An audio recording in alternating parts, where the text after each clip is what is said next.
आज हम doctor APJ Abdul Kalam की जो कोटेशंस है उसके थ्रू उनके थॉट प्रोसेस को समझने की कोशिश करेंगे। जो उनका सबसे पहला कोट है और सबसे फेमस कोट है वो है, you have to dream before your dreams can come true. There are two ways of living life. एक ऑप्शन तो ये है कि जैसी हमारी रियलिटी है वो हमारे फ्यूचर को डिफाइन करे। फॉर एग्जाम्पल, आज आपकी करंट रियलिटी ये है, इस लेवल पे है, आपके पेरेंट्स ने यहां तक अचीव किया है, तो अगर उसके बेस पे आपका फ्यूचर डिसाइड होगा तो मैक्सिमम वहां से आप यहां तक सोच सकते हो। आपके पेरेंट्स भी यहां से यहां तक सोच सकते हैं, उससे ऊपर नहीं सोच सकते।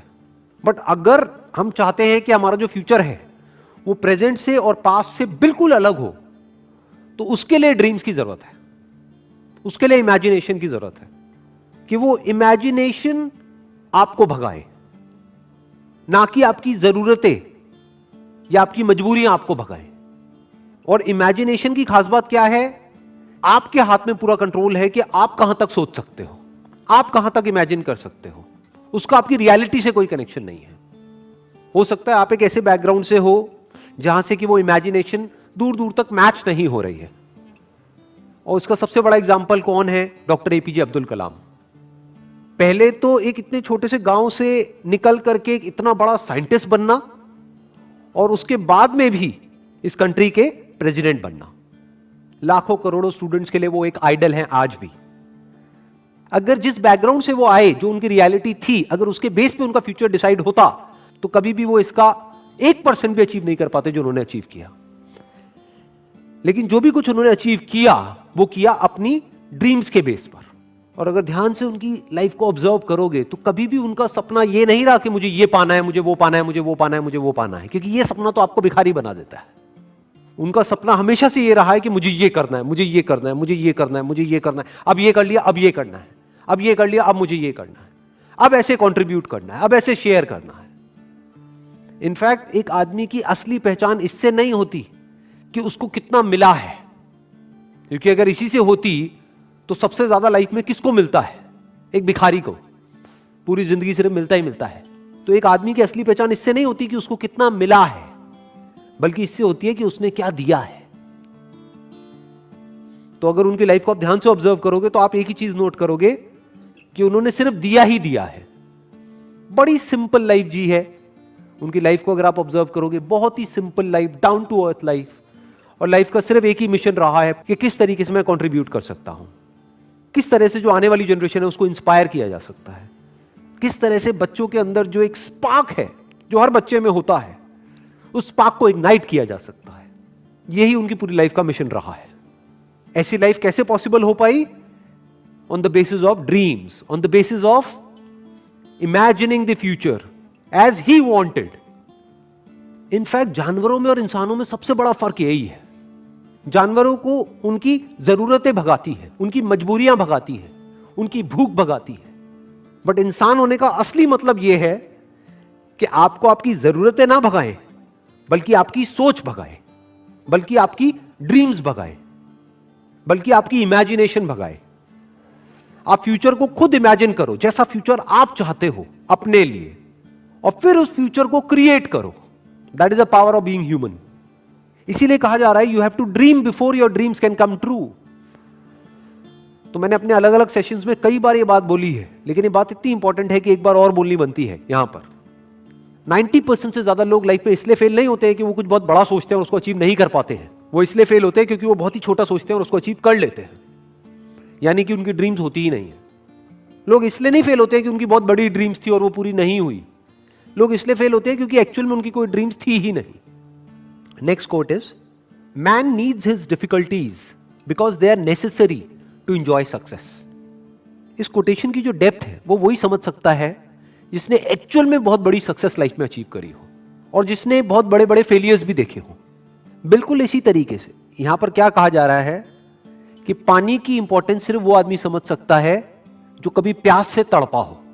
खाने की इंपॉर्टेंस वो आदमी समझ सकता है जिसने भूख देखी हो, जिसको बचपन से ही 56 भोग मिला है, जितनी उसकी भूख थी उससे बहुत ज्यादा मिला है। क्या उसके लिए खाने की कोई वैल्यू है?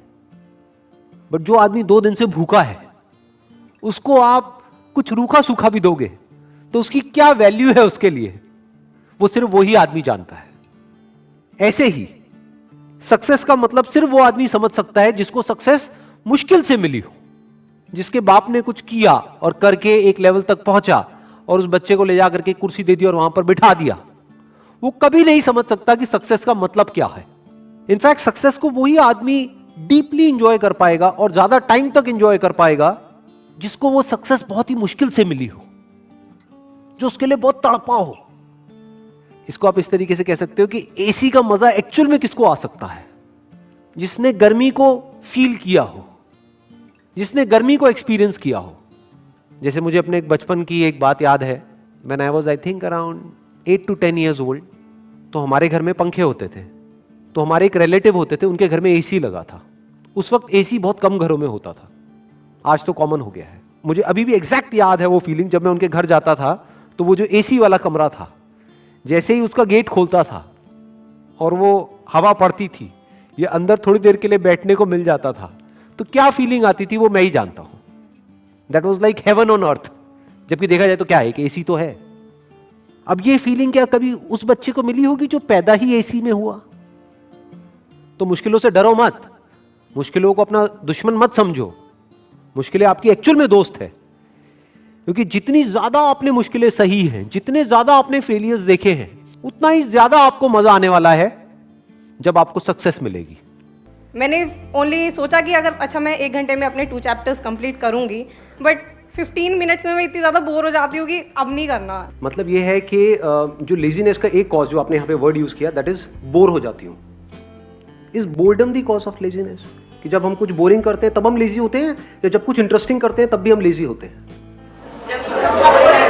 जैसे आज का सेशन यहाँ पे आना इंटरेस्टिंग लग रहा था या बोरिंग लग रहा था? आपके पेरेंट्स ने जबरदस्ती भेजा है आपको यहाँ पर, या उन्होंने रोकने की कोशिश करी थी फिर भी आप लड़ झगड़ के आ गए?